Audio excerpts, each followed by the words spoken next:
read, and I hope you keep the door open for others who may have slept too much after studying all night. I'm Jeff from IRENA, and thank you for coming. We have a provocative subject here today, renewable power for all. I was going to call it power to the people, but that sounds a bit ideological. And what are the problems and prospects? Really delighted to be here and as part of this series, and I guess we'll soon be neighbors, so maybe we'll see each other again and continue the discussion in a few months. Well, this unfortunately doesn't come out very well, but I wanted to show that why do we have renewable power for all as an objective? In part because it makes a lot of economic sense, and what on the normal computer shows a sort of two gray areas, the sort of fossil-fueled fire electricity cost range in the OECD, which is sort of for a grid-connected system, and then you have the diesel-fired electricity cost range. So this cost range is 6 to 13 US cents per kilowatt hour, and the diesel-fired electricity cost range is 35 cents and above. And the point is that if you look at the different renewable resources, they're quite cost competitive. They're all cost competitive with the diesel in remote areas. And we see the average cost is this kind of black bar, and then the range is indicated by the colored bars. And we have solar, PV, we have solar here in purple, we have the onshore winds, all the colors are different. But anyway, even the wind and wind is very competitive, and solar is becoming more competitive, is the basic point I'm trying to make. And hydro is very competitive. Unfortunately, it's hard to visualize here because the screen eliminates the gray, but you'll see it in the overall. And another point is that another way of showing the benefits is that we've looked at sort of the cost curve for renewable technologies, and all of them are listed, again, not very visibly. The ones on the left, these are cost saving, and these are cost inducing. And to some extent, they balance each other out. And then if you consider the external costs to the environment, actually the net costs of putting in the renewable options is very low, or even negative. And there's a substantial potential to mitigate greenhouse gas emissions as well. If you look at the overall renewable potential in the dark green, it compares favorably with the energy efficiency potential in the light green. So quite important combination to put energy efficiency and renewables together. I'm struggling here.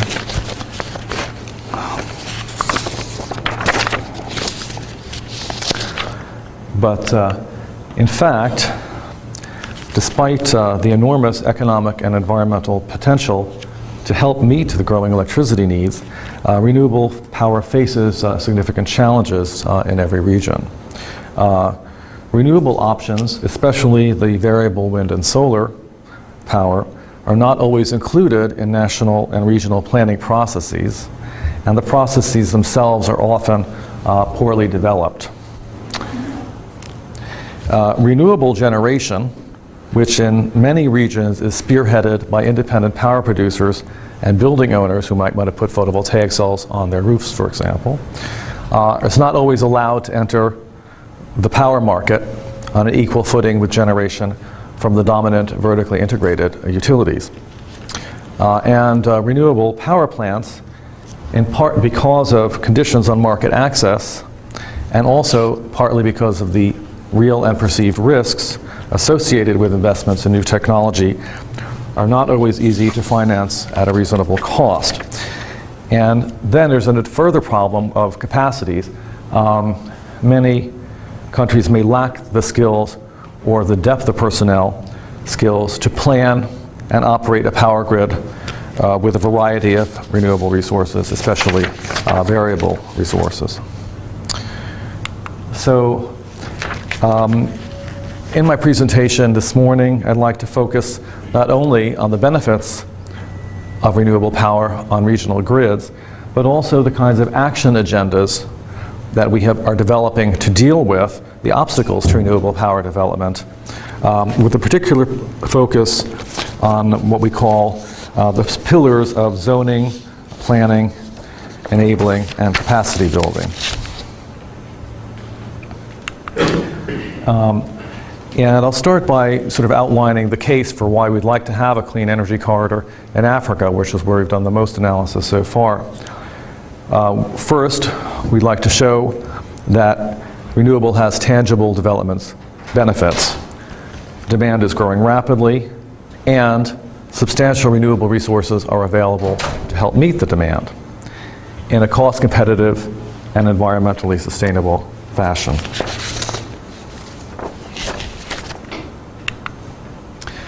So this is a picture of the Africa Clean Energy Corridor. The Eastern Africa power pool is shown in what would be blue on a normal computer, but somehow it looks grayish black on the screen, and would be orange on a computer, but looks sort of like a pale yellow on the screen, is the Southern Africa power pool. And the striped lines are countries like the Democratic Republic of the Congo, with this enormous hydro resources, and Tanzania, which belong to both power pools. Sort of, I guess they can pick their favorite at any given time. The point is that you have a really diversified range of resources. You have, and these are just examples. There's a lot of resources in all the places. Ethiopia and South Africa have a lot of wind resources, especially on the coastal areas. Obviously, you have, solar resources almost everywhere, but especially in the northern places like Egypt and Sudan. And then you may be aware there's a lot of geothermal development in Kenya, and there's enormous hydropower in the Democratic Republic of the Congo at very cheap, but also sometimes political difficulties there that make countries not want to rely on that as their sole option. And there's also gas resources in places like Egypt and Mozambique, which could be used to help balance the variable renewables like wind and solar, and also play a valuable role in enhancing the role of renewables overall on the continent. So the idea is if you can sort of link all of this together with a powerful transmission grid that runs from Cape Town to Cairo, you'll be in a lot better shape, be able to take much better advantage of the diversified renewable resources. That's the idea. And don't forget, the demand is going to be quadrupling in Eastern Africa and tripling in Southern Africa over the next quarter century. So not only do you have to strengthen the existing power grid, you have to build 2 or 3 additional power grid equivalents. And will they be the same as the current grid or more oriented towards renewables? This is just a sort of picture of some of the demand growth in some of the countries of Eastern Africa as an illustration. If you look at the 5-year period from 2005 to 2010, Ethiopia, Kenya, and Tanzania, on average, demand grew about, GDP grew 13% per annum, and GDP, which is on the y-axis, and electricity demand grew 7% per annum. The point is there's a very big, strong correlation between demand growth, between economic growth and demand growth. And as I said, this implies a quadrupling. If you extrapolate the 5.8% demand growth projected in Eastern Africa over a quarter of a century, that would be through 2038. Basically, you're talking about a quadrupling of demand, and a 4.3% growth per annum in the Southern Africa, tripling in the next quarter century. And the point here is that there's a lot of renewable resources available to help meet this growing demand. You've got, if you look at Ethiopia, Kenya, and Tanzania together, there's about 15 gigawatts of cost-effective geothermal potential that has been identified, and about 55 gigawatts of cost-effective hydro potential. And then in a more qualitative way, there's over 1,000 gigawatts of wind potential, but that hasn't been fully evaluated in terms of the economics. But we assume that a significant percentage of that is going to be shown to be cost effective, and so that even the wind resource is likely even greater than the geothermal and hydro resources available for development.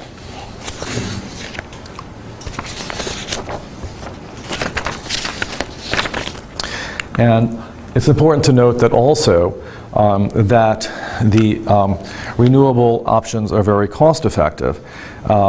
Typical costs that we have found from our cost survey of recently built power plants are about 3 to 8 cents per kilowatt hour for large scale hydro, about 5 to 10 cents per kilowatt hour for geothermal, and 5 to 14 cents for wind power. Now, it's possible these could be higher in Africa because there's a higher cost of financing, which increases your capital cost component. But in principle, these are reasonable costs and quite competitive with the prevailing electric tariffs in Africa, which range from 6 to 17 cents in Eastern Africa, if you look at the different countries shown here, Ethiopia, Kenya, and Tanzania, and also range as high as 13 to 16 cents for most of the population of Southern Africa, whose tariffs are cost-based. And I say that because it looks lower in Zambia, maybe 5 cents, but there's significant fossil fuel subsidies there, so not fully cost-reflective tariffs. And of course, the carbon emissions are much lower for the renewable power options as well. Here, sort of, again, a normal computer shows the values, but what we're trying to show here is this is the eastern sort of pie chart of the generating mix in Eastern Africa Power Pool, or EAPP, and Southern Africa Power Pool, or SAPP.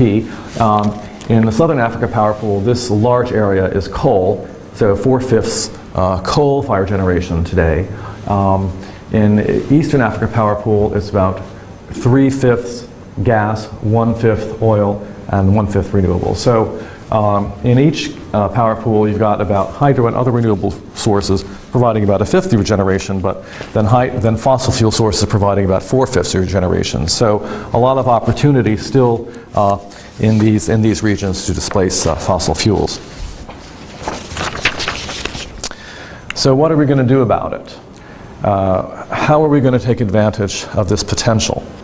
And we've sort of come up with a template with several different pillars of action. And what I'm about to describe is the sort of action agenda that was just endorsed last month by the energy ministers from 19 countries in Eastern and Southern Africa for the Africa Clean Energy Corridor Initiative. And this has planks or pillars of zoning, planning, enabling, and capacity building, and also public information. And we were developing similar initiatives for Central America, for the Middle East, and for Southeast Asia. So with zoning to cluster wind turbines, solar panels, and other renewable resources together, it should be easier to build a cost-effective transmission corridors to load centers. Potential zones should be ranked in terms of the cost of generation and transmission, concentration of resources available, and other factors. And then with integrated resource planning, power grids can incorporate more of the cost-effective renewables options to achieve greater economies. And a third area for action, which is very important, is to enable markets and financing to boost renewable power investment. Many markets are still closed to renewable power generation by building owners and independent power producers. And regulations can change this. At least in Africa, there are real and perceived risks that are very high, which is leading to a higher cost of capital in Africa and than elsewhere. And understanding the technology costs and the resource availability can lower these risks so that companies can finance renewable power projects at more reasonable rates of return on debt and equity capital. And I'll focus a little later on some particular measures that might be taken. And finally, capacity building is needed to ensure that the skills are in place to plan, build, and operate power grids with a higher share of renewable generation. So first to look quickly at renewable power zones, development zones, and I'll focus on these in more detail in a little while. We think it would be very helpful to establish renewable power development zones and transmission corridors to boost the role of renewable power in general and wind and solar power in particular. You just imagine if you had 1,000 wind turbines scattered at random, how are you going to transmit this power cost effectively to your city? You can't. You have to somehow cluster them together or link them together so that their aggregate output can be sent via a high voltage transmission line to a city. And in the case of Africa, we might be considering this very nice area, wind-rich, geothermal-rich area between Ethiopia and Kenya called Lake Turkana, and the power from that specific zones in that area could be sent to Addis Ababa and then on to Kenya, Nairobi. Okay. Then a quick overview of renewable power planning.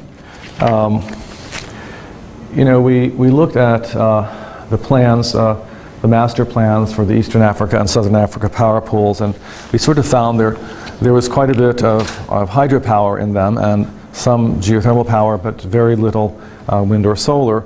And this led us to wonder whether these options were systematically considered in the planning process. And in fact, the countries are starting to look at all of these options, but actually a lot of countries don't have well-defined planning processes. So, they don't have a process for deciding whether wind is cheaper or coal is cheaper. They're just sort of muddling through. And if we want the wind and solar resources to be systematically considered, there has to be a kind of planning process with the involvement of the utilities and the power pools and government ministries and regulators to figure out what an optimal mix would be and to implement that mix. Also, at regional level, there's essentially no regional planning process. If you look at the regional planning, they simply interpolate and extrapolate and sum the country plans, which are themselves deficient in many cases. So you're coming up with master plans that are not regionally optimized and leaving many billions of dollars on the table for that reason. And sort of some statistics here. So in the East, they found an additional $7 billion could be saved if they did regional planning. And in the Southern Africa Power Pool, the overall coordinated planning could save $47 billion. So the planning is important for economic reasons, in addition just to for promoting renewables as such. Then the enabling environments for markets and financing will really have a very important influence on how much renewable power gets built on each region. Looking at the markets need to be open to competition by renewable power options on a free and fair basis, including regulations that set cost-reflective tariffs on all kinds of electricity generation, regulations that allow renewable generators to connect to the grid based on actual transmission costs, and that do not unduly burden the renewable generation by independent power producers and building owners. It's also helpful if they provide for cost-based trade in reactive power, voltage support, and other ancillary services that facilitate reliable integration of renewables on the grid. And then you need some financial mechanisms to reduce the investment risks. And these investment risks stem from uncertainties about resource availability, technology costs, regulatory permits, and other factors that affect the revenue streams that the banks can expect to receive from these projects. And in developing regions, it's also possible to have financial institutions such as the EU Africa Trust Fund further reduce costs of borrowing by contributing capital flows at reduced rates. Okay, so now I've given you a sort of basic overview, kind of flip through it very quickly. Any questions, something particularly you'd like to have clarified? If not, I might proceed to take a deeper dive into the zoning part. But you seem to have a question. Yeah, actually I have a question about enabling. So you're including the markets and financing the enabling? Yes. But what do you think the policy is also a very important part of it? Like the different content, different policy about Absolutely. So, because is the market open to independent power producers? Is there is there a power purchase agreement available? And is the grid operator, which may be the same as the vertically integrated utility, obliged to allow the independent power producer to compete on the grid? That's very important. And then, what are the regulations with respect to net metering? Can people, if you build solar cells on your rooftop, or maybe later on integrated with the wall of your home or windows, will you be able to sell your excess power back to the grid? So all of these regulatory issues obviously stem from a policy decision, and then of course policies can also set, for example, renewable energy targets or portfolio standards, which will give a further boost to renewables in any individual country. So yes, very important. But I'll also be getting a little bit more in depth about those enabling measures later. So maybe after I do, then if you further issues, we can discuss further. Okay. Other questions? Okay, it's more fun talking directly than reading from my notes, but it's a bit awkward, but trying to flip my notes and at the same time. But anyway, we will manage. Let me go on a bit to a detailed discussion of renewable power zoning. And actually, I learned a lot in preparing these slides. There's several steps. First, we want to identify areas with high quality resources that can realistically be developed. And obviously, this means avoiding certain types of environmentally sensitive areas. And then we want to estimate the costs of renewable energy supply from these areas, including both generation on-site and transmission to load centers.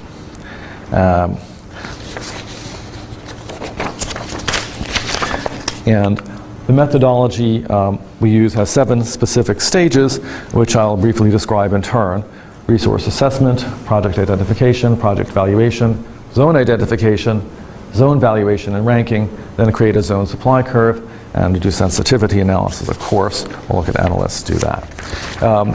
This is just for amusement.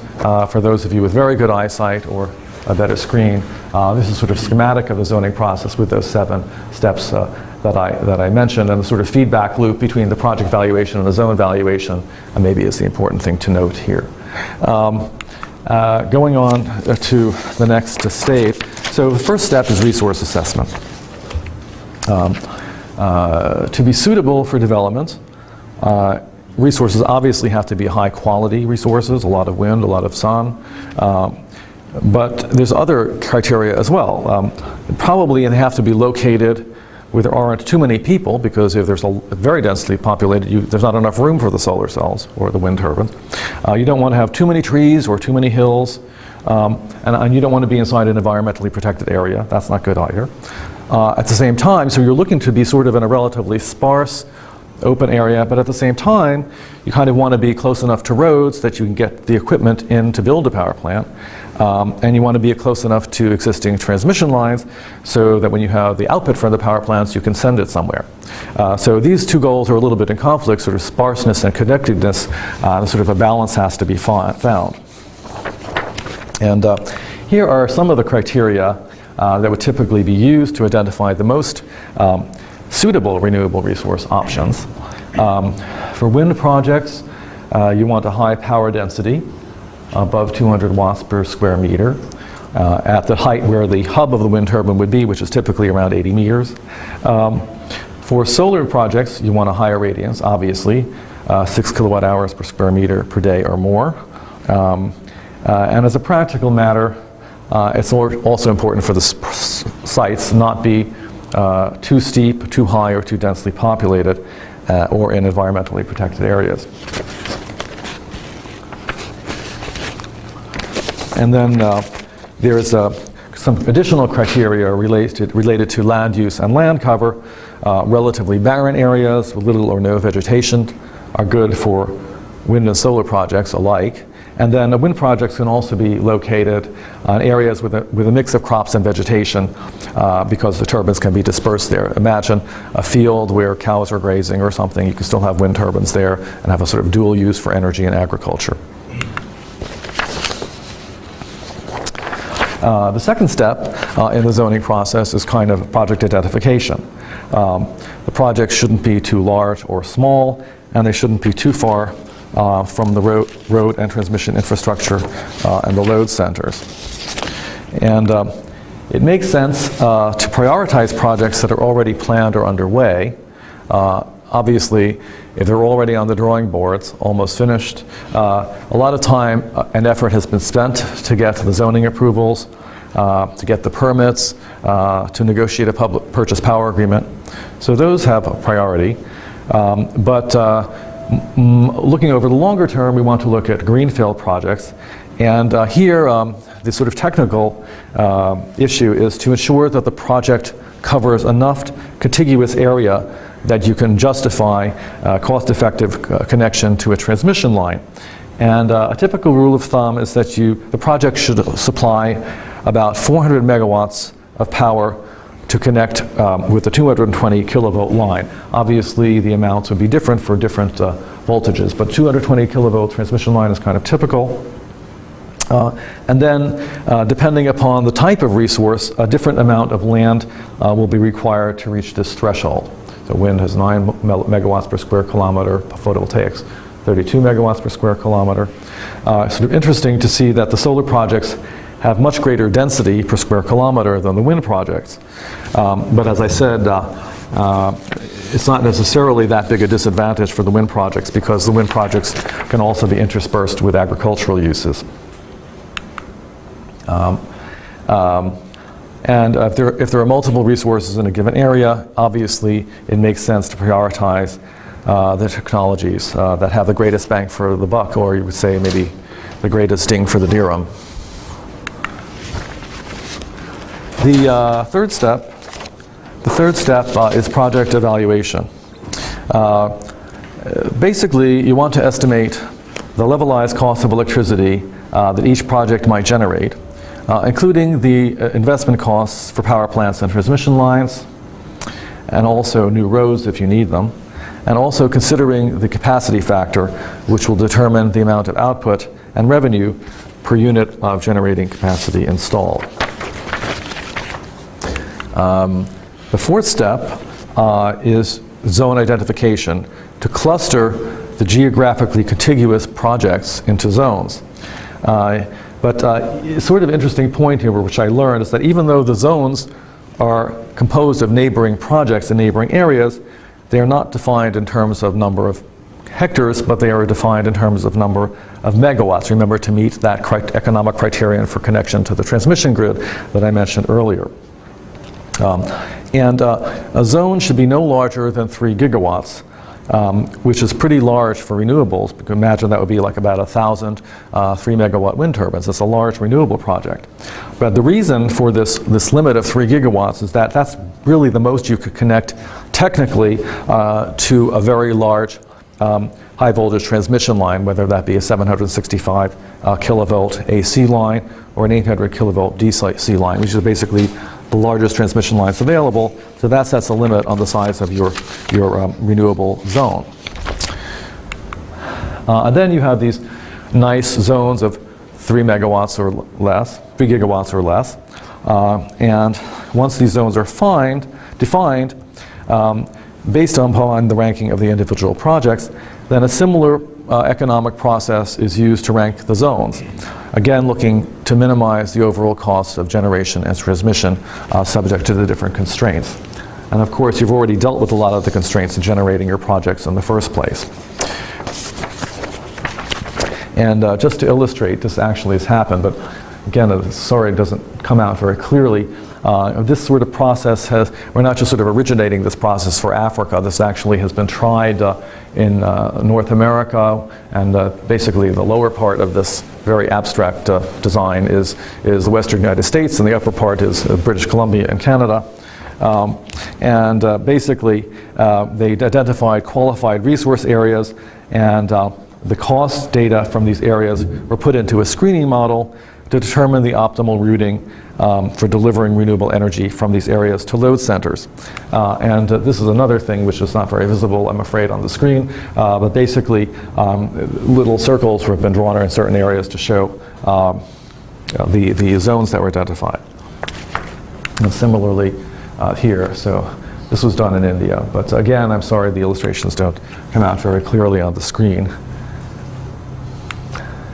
And then you end up with a kind of supply curve. So this is the amount cumulative generation from your potential projects, and this is the cost per megawatt hour, and obviously you rank your sites, your zones from the least expensive to the most expensive. And then you sort of start with developing the least expensive first. Usually to do this analysis, you need to get the local stakeholders involved, so you can get the latest data about transmission costs, load centers, and existing and proposed power plants, so that you're doing your analysis on the basis of realistic information.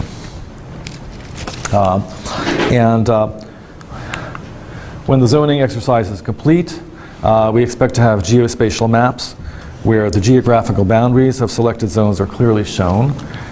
We would also expect to have reports on the methodology and economic assumptions that were used in selecting the zones, and a table on the resource potential and cost by zone. And then the analysis that's done can be inputs to the project developers and transmission planners for building the actual projects. Okay, so this has been a lot of detail. A couple of people were yawning, a couple of people left. But anyway, is there some further detail that I can explain about the zoning process before going on to another theme, which is the kind of planning? The planning, yes. Does IRENA have any authority on those boundaries or zones to kind of impose something on them, or all the time just to receive their opinion and what they are doing and help them by access information? We have only the power of persuasion. And actually, we are working with Lawrence Berkeley National Laboratory in the United States, which is the group that actually did this process for Western United States and Canada, and did this process in India, and trying to apply it to Africa. And obviously, this exercise is worthless unless the people in the region accept it.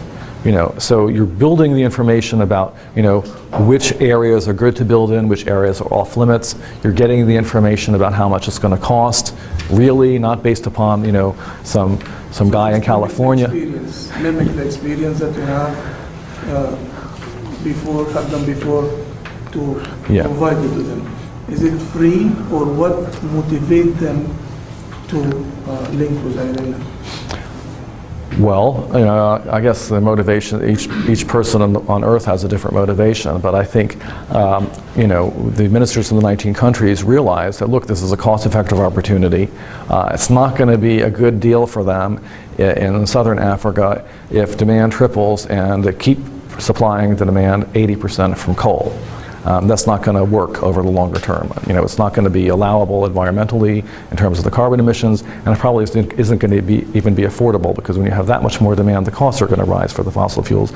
And then, similarly in the Eastern Africa, the case is even more compelling, because there you have reliance on gas and oil, and there's a greater risk of cost escalation over, let's say, a 25-year period.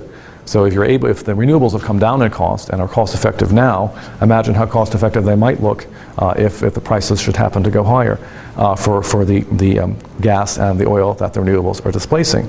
And furthermore, the renewable resources are indigenous. So if you build them in your own country, you kind of have control over them. You pay a lot up front for the capital costs, but then your fuel is free. So you kind of know what you're paying. there's no risk later on.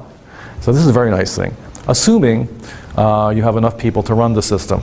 It's very complicated to run the system with all the solar and the wind going up and down during the day, and with the wind is strong, the wind is weak, the sun is high, it's at night, It's a lot more complicated, but if you can manage to run your system with more of this stuff, a lot of benefits.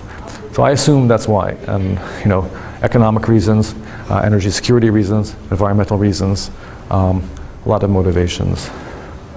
Also to make IRENA happy, of course. That's the most important. Whether it's free or... Yeah, well, so we're providing the analogy, we're working with them, in workshops and to understand this methodology. We've already had 2 methodological workshops, and I hope that they like this and buy into this. It's practical for them, because if you have the zones, it will be much cheaper to develop. The problem that you need first to change the culture. Yeah, you need to change the culture, the culture, the yes. people culture there. Yeah. To let them understand, how to deal with this system and the benefits of this system. Yes. Because a lot of things is not only on the government level, on the people level as well. Right. To be done in these areas. Yeah. That's right. Well, that's the minister's responsibility. So now the ministers have signed on. Now the ministers have to get their publics behind them. But public information is very important, and I haven't actually put that in my presentation. But as you say, it's very important. Get the message across about how this can save money, improve the environment, improve people's lives. Also, give people electricity who don't have access yet. What's the timeline? When will the atlas be done, or the outputs? Are they ready? So the results with the zones and the costs? No, we're just starting. We're just starting. And you asked about the atlas. So the atlas, we have the atlas. It's getting more and more complete as more and more countries join. And as you know, the atlas provides kind of mesodata, let's say a definition of 1 kilometer squared or larger. And then you have to go in and do more specific measurements to get the bankable data to get your project actually financed. But the point is, I think we have, based upon the atlas now, we have a good enough basis for identifying some potential projects and potential zones that can then be assessed. Then I suppose we do this whole ranking process, which is very elaborate, and then and get people in the region understanding the process, contributing data to the process, buying into the process, and saying, okay, yeah, this process identifies some really good zones for us to develop. Let's look at those zones in greater depth. Let's see, let's make very sure how much it's going to cost. Let's really figure out how to finance this stuff. Let's figure out who wants to build it, and so forth. So it's a multi-stage process. We've got the metadata in place. Then the next year or 2 we'll be doing the zoning analysis, and then we hope the countries will follow through, because they will have been involved in the process and sort of trained in how it works. Yes. I want to ask about if there is any assessment made for the capability of the power grid in those countries to digest those huge connections of renewable generation. Yes, of course, we really defer to the local people, and if you speak to the people in charge of the Eastern Africa Power Pool or the Southern Africa Power Pool, they're actually quite sophisticated, okay? It's not like you have to train some high school students or something. These are, people with graduate degrees in engineering who have a long experience in running the grid. But, even so, it's different to run a grid with variable renewables. And so we think there's a strong capacity building component, not only for the skills to run it, but also the confidence to run it. And not only for the people in the power grids to run it, but also for the governments to feel confident that integrating more renewables on the grid is something that can be authorized by the regulator. I mean, you have to do your grid stability analysis, ex post and ex ante, to make sure that, okay, what you're adding makes sense, that you're building the necessary transmission grid reinforcements, and then once you have it up and running, that you have the people who are capable, experienced in running a system with many different types of energy. So it's more complicated, obviously. It's very easy to run a diesel unit or a coal unit, and a few of them in a grid, but when you're combining the renewables, you have a mix of hydro and geothermal and wind and solar, more complicated, because there's certain patterns of operation that are optimal. And one of the things we're doing, we had a workshop here in June, and there actually was somebody from New Zealand, and you wouldn't think, why would New Zealand be interested in Africa? But it turns out that New Zealand has a mix of geothermal, hydro, and wind, which is very similar to the mix of geothermal, hydro, and wind being developed in Eastern Africa. So actually they have a lot of useful experience to share. So they invited people like managers from grids and ministries from 10 countries to visit New Zealand to see how they're doing it and build their confidence. And then there would probably be like exchange visits. Some people from New Zealand will go to the power pools and talk with a larger group of people there. So sort of a very long response to your question. I hope that's somewhat insightful. We can continue over lunch, perhaps. Yes? Invitational Sports Festival, okay? Yes, everything's fine? Okay. So, on to the next. Now this part is a little less analytical and a little more qualitative. So, for the engineers in the room, maybe not as interesting, but then for policy types, still quite interesting, I think. This is about the renewable power planning. And this has several key objectives. First, we want to be sure that the renewable options are considered systematically alongside with fossil fuel generating options. If they are considered systematically alongside, this should allow us to identify the optimal mix of options, which is basically the least cost generating mix subject to environmental constraints and land use constraints. And not just analytically, we'd like to engage all the key stakeholders, not only utilities, but also the regulators and the local and landowners and the civil society and so forth, so that we can assure that the optimal mix of generating options, once identified, can actually be put in place. It's not enough just to figure out what makes sense. You also have to explain to people and get them to also agree that it makes sense. Otherwise, it won't happen.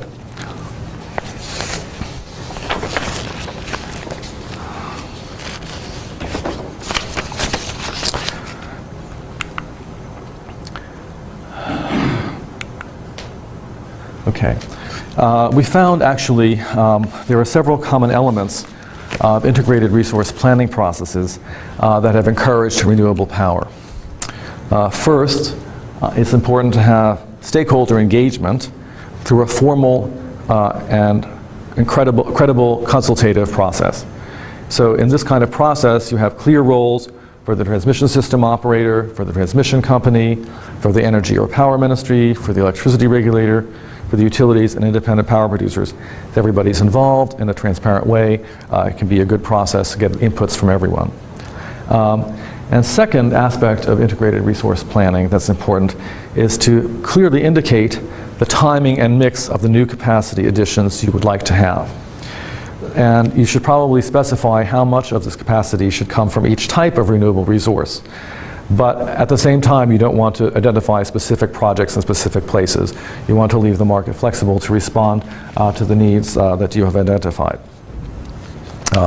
And the idea of sort of specifying this way is to, if there are biases in the system in favor of fossil fuel power, that this can be counteracting those biases.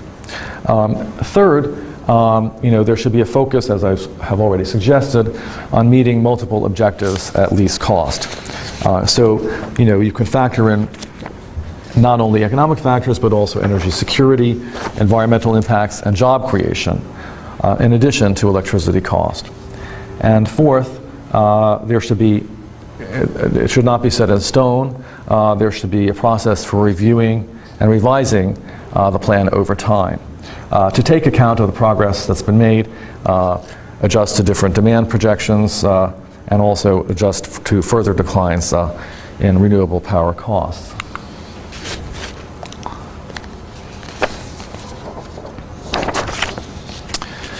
So, I'd like to illustrate these aspects in terms of the actual integrated resource planning process in South Africa, which is probably among all the countries in Southern Africa the furthest along in developing this kind of process. In terms of the stakeholder engagement that I mentioned, the integrated resource plan is developed by the Minister of Energy in South Africa in consultation with the regulator and also with registered stakeholders. So anybody can register as a stakeholder, and then if you're a registered stakeholder, you get a special information package, and then you can provide written input on the planning assumptions, and then you can give feedback to the planners in a workshop to on the assumptions. And then the ultimate plan that's agreed has to be published in the government gazette. So it's fully public, fully understood by everyone. And second, I was mentioning the timing and mix. The IRP determines the timing and mix of renewable power projects so that this is used as the basis upon which the National Energy Regulator in South Africa licenses projects. And third, the IRP process tries to find the most cost-effective mix of generating options while meeting constraints such as adequacy of supply, sustainable use of resources, climate change, creation of a local manufacturing base, and global competitiveness. Actually, it has been somewhat controversial. They keep ramping up the requirements for local content, and some people are saying it's very challenging to meet those requirements. And so then different scenarios of demand, supply, economic impact, climate change, and electricity imports and exports are analyzed to assess the optimal mix. And the fourth element I mentioned was the flexibility for the review and revision. Actually, this is seen as a living strategy in South Africa to be revised at least once every 2 years.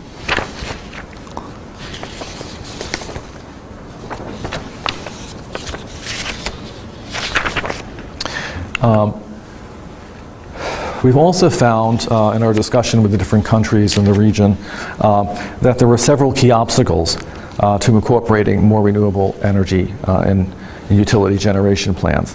One of these obstacles is the underestimation of resource potential, and we hope that this obstacle can be overcome in part through the kind of information that we supply through the IRENA Global Atlas and the member governments and private parties that contribute to this.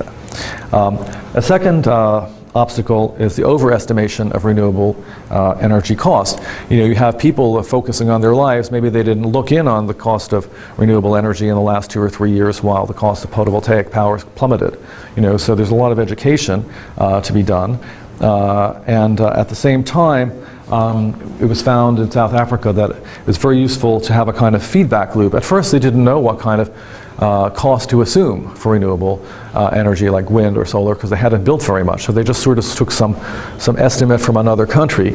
But then when they did a second round of planning, they were able to use the costs based upon the actual bids that were received in the first round. So there can kind of be an iterative learning process in getting realistic cost estimates as well. And of course, we have the empirical data developed through the IRENA Costing Alliance, which may offer a preliminary indication too. And a third obstacle, obviously, is competition from fossil fuels. You do have some countries where coal is still pretty cheap. On the other hand, you may have environmental reasons not to want to have all your electricity generated from coal. Or you may have a case like hydropower being very much cheaper than some other renewable resources. But in the case of South Africa, there's a huge hydro potential to be imported from the Democratic Republic of the Congo. But there's some political instability, some doubts as to whether that big project can be completed. So if you're South Africa and your economy is growing and you need a reliable electricity supply to ensure your economic growth, you're not going to want to put all your eggs in one basket and say, okay, well, that hydro is 3 cents a kilowatt hour. Obviously, that's the way to go. Now, you need a diversified approach to have energy security. So you may want to set aside some room for the wind and solar in your resource plan. And a fourth obstacle, to renewable energy and the generation plans, of course, is the lack of an enabling market environment. And again, this can be overcome through various measures to encourage independent power producers. Allowing them a fair and transparent process for grid interconnection, feed-in tariffs, good purchase power agreement, and so forth. I could go into the example of Namibia as well, but I think I won't. It's too similar to South Africa, and maybe we'd like to move on to some questions first. So this is I just finished the segment of my presentation about the planning, and before going on to the segment about enabling market and financial environment, were there any issues about the planning that I could describe? Does that make sense? So everybody is in favor of integrated resource planning. with renewables considered alongside the coal? Okay. So then I'll go on to the sort of third in-depth portion of my presentation, which is about the enabling markets, the enabling financial mechanism for investment. If you want investment, you got to have the market conditions, you got to get the financial conditions in place. You want to be able to ensure that the cost-effective renewable power options can enter the marketplace. And it shouldn't matter whether they're developed by the traditional vertically integrated utility, or they're developed by independent power producers, or they're developed by building owners. You know, with the decline in costs in photovoltaics, we think that the building owners, with homeowners, commercial buildings, small businesses, may be an increasingly important segment of the competitive renewable power market. You also want to ensure that the cost-effective renewable power options can be financed at a reasonable cost. And you want to get the cost of capital to a point where private investors can participate. You're not going to be able to triple or quadruple the size of your power grid and electric output just with government money or donor money. It's going to have to come from private investors for the most part. And finally, you want to ensure that human capacities are in place to build and operate such a system. Okay, so that's the sort of overview. And I think to look at the enabling role of the market, I'd like to focus in a different region to show you that we're not just working in Africa, also in Central America. And this is the Central American Electric Interconnection System called CPAC, because the order of the letters is different in Spanish. Sistema Interconectado de Electricidad para América Central, CPAC, of course. Anyway, there is a 300 megawatt transmission line running through this region, which extends from Guatemala to Honduras, El Salvador, Nicaragua, Costa Rica, Panama. You notice Colombia, a larger country in the south, and Mexico, a larger country in the north, to which this line is also connected, and to which it might also supply power, and from which it might also receive power. And they can build a second circuit on the same right-of-way to double the capacity to 600 megawatts. And you know, the idea is to reduce power shortages, reduce operating costs, optimize the shared use of hydropower. But what's interesting here is this is, you know, the opposite of Africa, let's say, where you've got different generating options but not enough transmission lines to connect them. Here you've got lots of transmission line to connect and no generation for the line. Why is that? Very interesting question. And it basically has to do with the fact that each of these little countries, some of which, you know, have strong capitalist pasts, some of which have strong communist pasts, they're very different markets and some different market rules. It's hard to say, I'm going to build a big project to sell in all these countries. All these countries have different rules, and the banks don't know how you're going to get your money back. So it's important for those rules to be harmonized. And now you have renewable power projects, but they're very small, and they're not able to take advantage of the economies of scale we have on a regional basis. Oh my gosh, what happened there? Well, I guess certain graphs have been censored. I had a nice colorful bubble chart showing how demand growth is correlated with electricity supply growth in Central America, but not shown here. And then I had another nice one showing how there's a lot of renewable power potential. But anyway, the only one that came out here, this I have to understand, must have to do with the way I cut and pasted on my computer. There's a lot of fossil fuel that can be displaced. But what I wanted to say on the previous slide, actually, the previous slide sort of shows the existing amounts of power and shows that the combined hydro and geothermal wind and solar resources substantially greater. And so there's a lot more that can be built. And basically here you can see that this upper part is the fossil fuel. So 58% in 2012 was supplied by renewable sources, but 42% was still supplied by fossil fuels. So there's a lot of opportunity to use that potential to take advantage take advantage of it. But how are you going to use these renewable resources to further displace the fossil fuels in the region using this nice new transmission line? And the people in the region have sort of analyzed the situation. Here's what they say. Basically, you need measures to harmonize the power markets so that the power projects can be financed on a regional scale. One thing you need is firm contracts across the region so that the output of the power plants can be sold across the region. And to make sure these contracts are effective, there have to be provisions for compensation in the event the contracts are broken, so that they won't be broken, and all the compliance is encouraged by all the parties.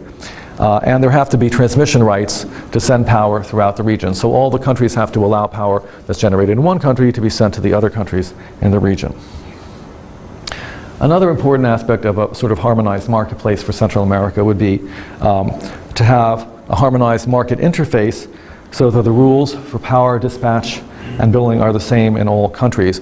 And so if you're a generating company, you only have to worry about one set of complicated rules instead of 6 sets of complicated rules or 8 sets of complicated rules. The partners in this transmission line in CPAC have called for the countries to review and remove their protectionist barriers in order to facilitate this kind of harmonization. And they've also called, harking back to my planning discussion, for a regional integrated resource planning process to be developed over the longer term. And then the market would help facilitate the construction of those power plants and transmission lines that were agreed according to the process. I'm getting close to the end. Just like to focus a little bit on the financial obstacles to investment, and then to look a little bit at capacity building, then I'll be done. Were there any questions about the market aspects that I just described? Is it clear? Just trying to get more people into the marketplace and get the markets harmonized to sell larger scale projects. Okay. Looking particularly at Africa, but these could apply anywhere. I mean, the cost of debt and equity capital for power projects can be elevated for renewable power projects due to a variety of real and perceived risks. These risks stem from uncertainty. Uncertainty about factors like power market rules, regulatory permits, the resource availability, the offtake, in other words, will somebody be buying the power you generate, technology costs and performance, the availability of transmission grids, creditworthiness of counterparties, functioning of the financial sector, and economic policies. You may have noted that there was a big uproar when Spain retroactively withdrew its incentives for solar power. That made a lot of people very worried that other governments might do the same. So this kind of policy risk, and many different risks in investment. And so, I mean, how can we deal with these renewable energy risks? It's important to do so that the interest in financing these projects to be harmonized. One thing is to have better information in the market about the costs and technical performance, this is the kind of information I was describing earlier. I think this is kind of the perceived risk. People are not fully aware of how the costs have declined and so forth, and how reliable renewable power is, or the high capacity factors that can be achieved. And then it's also important, getting away just from the perceived risk area, to have clear arrangements for market entry. I mean, obviously, if you're an independent power producer and you're not sure whether you can actually sell your power to the grid, you're not going to be, and you're therefore not sure you're going to be able to get revenues, and therefore the bank's not going to give you a loan. So this is very important, actually. So the market rules are linked to the financing capability as well. And this is equally true if you're a homeowner or a hotel owner. If you want to put photovoltaic cells on your rooftop, well, that might cost $10,000 or something like that. How are you going to get a loan? Well, you're not going to get a loan unless the utility has a net metering arrangement so you can sell the power back to the grid.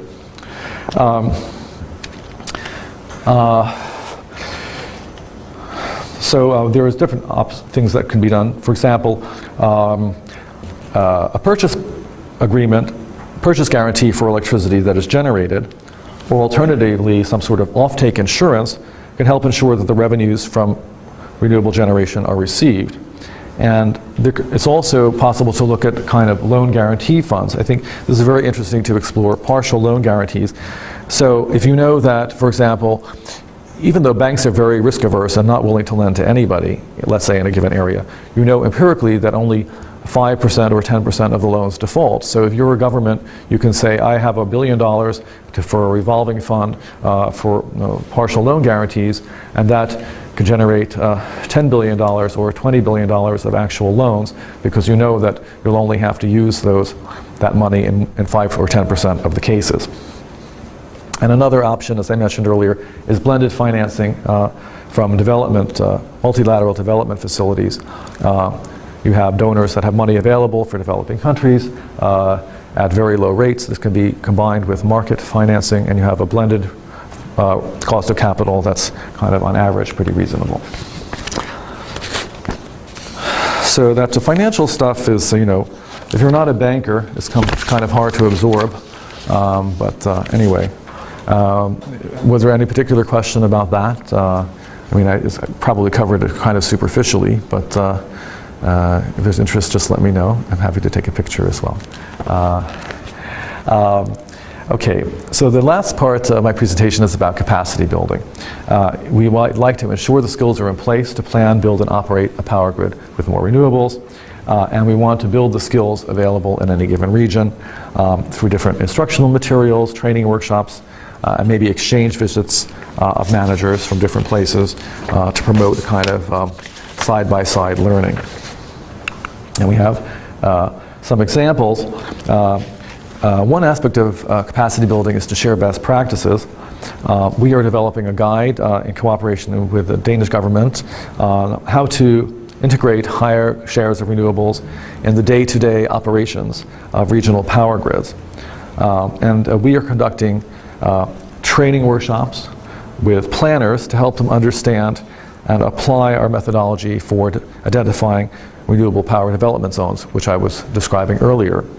And as I also mentioned, we organized a tour of regulators and grid managers from 10 countries in the Africa Clean Energy Corridor to see at first hand how a mix of hydro, geothermal, and wind resources is managed in New Zealand.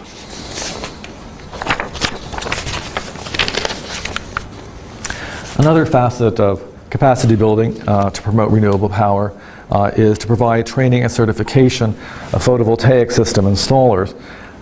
This actually requires engaging with several different types of stakeholders. You have to have the skill certifying agencies in different countries and multilaterally, national and regional training institutions, government agencies, training providers, electric utilities, and regulatory authorities. And get all these people together, have a training program for PV installation, certify the PV installers. You got a more skilled labor force that can actually install the things correctly so there's not a fire risk or any other kind of risk to the system. And then the regulators and the consumers feel much more confidence in the safety and reliability of the installed PV system, so more people buy them. So, and the regulator is free to authorize more such systems, and more people want to buy such systems, and more such systems will be installed, and the marketplace will grow.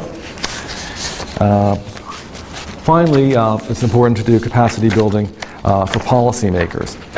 We recently had a week-long workshop in Japan to train policymakers in a methodology for setting renewable energy targets and policies for implementing these targets, such as feed-in tariffs for independent power producers and net metering for buildings. So just sort of to give them a sense of the options they have for promoting renewable power. And basically, that's all I have to say. I don't know if I went under an hour, over an hour, but that's basically all my slides. So thank you very much. Any other questions? Yes? I have two basic questions. First of all, I'm not sure about what's happening in Europe, but I think this power integration is not like super high. So I think maybe you are a little bit optimistic about this power integration in less developed countries like in Central America or in Africa, right? And the second of my question is this, I mean, power integration of renewables will definitely boost renewables because of their intermittent nature, so that this will be like balanced. I mean, when there is wind in one country, so it can be like uploaded to other countries. So I think there will be a serious like lobby like against this, especially from conventional fossil fuel. I know like in Turkey, for example, they are really powerful, and I think they are more powerful in less developed countries. So these lobby activities, they are already powerful in Europe. So I think they will be much more powerful in these regions that you are mentioning. So what do you think about these two subjects? Well, I think, you know, we have an expression, money talks, nobody walks. So I think in part it depends upon the evolving market. You know, so you have an evolving technology. You have, as wind technology has come down in cost, you found more of it's installed. As photovoltaics have come down in cost, you find more of it's installed. Of course, there is what I would call the power of fear. So if you were the dominant utility, you might say, well, you know, this stuff cannot be relied upon. You know, the wind doesn't blow all the time, and the sun goes down at night, and what are you going to do? And, you know, we can't rely on this. You know, and actually, I mean, there's several answers to that. One is, first of all, renewables is not just wind and solar, it's also hydropower and geothermal, which are clearly baseload, continual operation rating things in many instances. And of course, the hydro, if you have, if it's not a run-of-river system, and if you had a dam, you can easily sort of ramp your hydro up and down as the wind goes down and up, you know. And if you're connected with gas, you know the gas turbines also cycle up and down very fast, so that can also facilitate the greater integration of wind. And of course, in areas, I mean, maybe not so much in Africa, but even Africa, you know, the middle class is starting to buy air conditioners, I suppose, in some cities. You know, you have load following characteristics of photovoltaics, you know, particularly in northern Africa, I would say. So, you know, all these factors can come into account, but I would say maybe, you know, the dominant utility might say, well, you know, if you put more renewable on the grid, this will destabilize the grid. So the answer to that might be some grid stability analysis. You know, you might want the utilities, might want to have the power pools. In any case, I'm sure would want to do this from a technical point of view, because, you know, if you integrate this stuff poorly, or you don't build the transmission reinforcements you need, then the system won't function reliably, and not only will renewables get a bad name, but your whole power grid will get a bad name. So you don't want that to happen. But I think that, you know, if you do the analysis and show that you know, a certain amount of renewables can be added to the grid, and while still keeping service reliable, then it should be okay. Politically, I don't know what to say. I think, you know, obviously you have the dominant utilities, but you also have governments that want to get, and you have, in Africa in particular, a lot of people don't have electricity. You don't have very large budgets. You have, you know, budget constraints. You want to attract investment. That's not government investment, that's private investment, and you want to give your people power at the least cost. So if you're actually reliant, you know, in a certain remote area on diesel fuel, you want to definitely replace it with renewables. You know, it's an increasingly cost-effective proposition. But I do accept that we're a bit optimistic, that we try to be optimistic. Obviously, it's not easy. I mean, I was like, you know, oh, let's just build, you know, 3 more transmission systems in Africa. No problem. Obviously, it will take a while. I have a question in terms of planning. You mentioned that the increasing the markets, essentially the ability of markets to be present, right? In terms of in the countries that you mentioned, Africa or Central America, will actually increase the penetration of renewables somehow, because it will allow IPPs. Yes. But I mean, the reality is that when it comes to energy planning, markets have proven not to be able to actually do this correctly. Because when it comes down to actually installing power plants, right, they actually go for the lower capital cost. And then they are willing to essentially transfer the cost and the risk of the fuel, which is essentially, it's cheaper to install a gas turbine, and then whatever the risk of the fuel and the cost of the fuel will go on the consumer. Right. So that's how the markets generally operate. When it comes down to large-scale planning, you need some more centralized and optimization process to actually get to the desired renewable penetration that they're measuring. Yeah. So that's my question, because it seems that markets you mentioned, but then the reality is that the markets don't operate as you suggest. Well, I think there's two aspects here. I mean, yes, there's probably a role because of the upfront capital cost. There's a role for planning, and so that's why planning is a big part of my presentation. So the planners can say, okay, we're going to have this integrated resource plan for the country or the region, and it makes sense to have, this overall percentage from renewables, or this much from hydro, or this much from wind, and even though the solar and the wind has a higher upfront cost than the coal, we still think it's a good idea for environmental reasons, or even though the wind has a higher total, at least levelized cost of electricity than the hydro, we think it's a good thing because of security concerns. And so the plan can specify segments of the market to be occupied by each fuel or each generating type. But then I think it's very helpful to have competition. So should it just be the lazy old dominant utility that decides what gets built, or should it be a sort of competitive bidding process where there's many different operators can bid, and their bids can be evaluated on the quality basis and also cost basis, and then the utility or the planners can select the most qualified bids. And here I think independent power producers have a key role to play, and I think that you need to have suitable power purchase agreements to attract them. And then, as I mentioned also, I do think in some countries the building owners will become an increasingly important segment of the marketplace also to allow through the net metering arrangements. Yeah, I agree with this. Just that in terms of when you discuss planning, you focus too much on the markets, but not so much on the mechanism that will go from the central planning to what you just said, essentially providing a segment of the markets and then opening it up to bidding. But I do think you will, even so, I mean, you'll still get a certain number of IPPs trying to enter the marketplace where they're allowed to enter the marketplace, because you have some places where the cost of electricity is very high and they can make money, even despite all the difficulties. But obviously, if you have a regional plan that allows for a greater segment of sort of guarantees a segment for renewables, then it's, I guess, an even more secure situation. So a sort of mixed market approach, I would say. Yeah. It's sort of hard to draw that line, between central planning and markets, but it's possible to have both. Yeah, the way that you described it, I just didn't see it when you were actually presenting. Thank you very much. I will incorporate that suggestion in future presentations.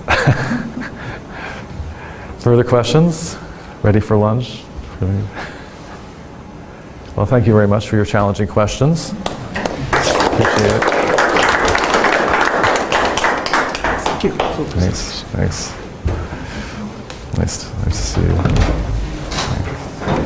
Thanks for coming.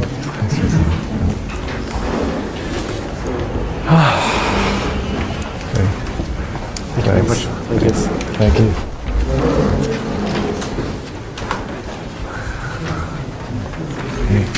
So I'm actually. Oh, good. Good timing. Yeah. Well, we're in a quarter. What is your role in IRENA? So I forgot what you mentioned earlier. What is your current role in IRENA? Yeah. Well, it seems to evolve every month, but basically, we have different regional officers looking at developing these power grid initiatives. So one role is to sort of encourage these regional power grid initiatives and sort of help conceptualize them and explain them to the public and so forth. And then we also have work on islands, because the cost of energy is very high on islands, trying to develop interest clusters on grid stability, grid integration. And so primarily on the grid side, and then power planning, energy planning. Well, so it's to get this sort of initiative going in different regions. So we've got it going in Africa, now we have to get it going in Central America and Southeast Asia. I didn't even describe Southeast Asia because too many details. And so to get the people together to support the initiative and figure out how it should be tailored to that region.